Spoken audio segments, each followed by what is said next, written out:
How do I know if I should use fire protective glass or fire resistive glass on my project? Certainly, fire rated products are code driven, but they're also application driven, meaning what you're trying to accomplish in the field could be the difference between using fire protective or fire resistive glass on your project. The general rule of thumb for fire protective products is for applications 45 minutes or less. 20-minute door lights, 45-minute side lights and transoms, 45-minute protected openings in a corridor. These products are tested in accordance with NFPA 257 for fire protected openings and 252 for fire protective door assemblies. By code, these products need to compartmentalize the visual elements of a fire, smoke and flames. That is the only requirement they have by code, is to compartmentalize the visual elements of a fire. Conversely, we have the fire resistive assemblies tested in accordance with ASTM E119, the wall standard identified by code. These products are used in applications greater than 45 minutes. We typically see them in applications 60 to 120 minutes. By code, these products need to compartmentalize the visual elements of a fire with the added benefit of controlling radiant energy or heat generated from a fire.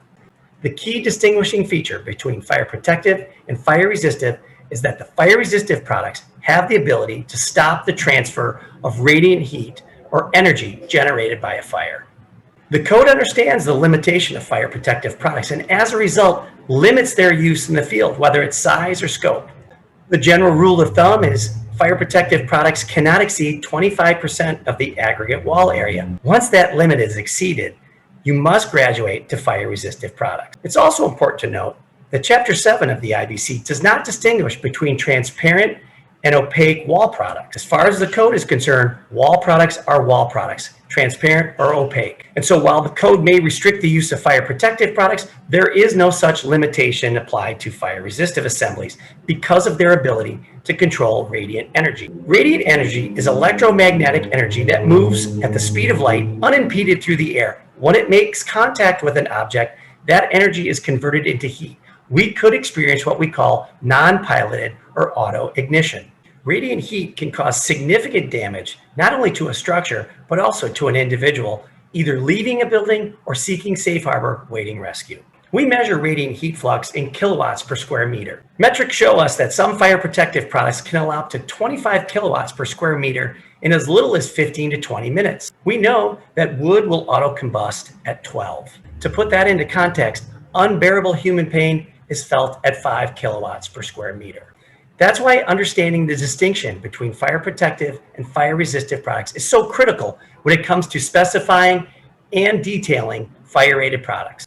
And that's why we say they're application driven more so than code driven. Unfortunately, it's not uncommon to see these products misappropriated because people often equate the duration rating with the quality or performance associated with a product. Some fire protective products are tested up to 180 minutes. However, by code, any fire protective product used in an application greater than 45 minutes is limited to 100 square inches. That's why it's critical as designers and specifiers that we understand how these products are going to perform and how they're tested in order to be code compliant. We can't simply rely on duration rating because a 45-minute fire resistive assembly is going to outperform a 60-minute fire protective assembly as it relates to the ability to control radiant heat flux. Relying heavily on the tables that appear in Chapter 7 of the IBC will help you understand where a protective product is appropriate.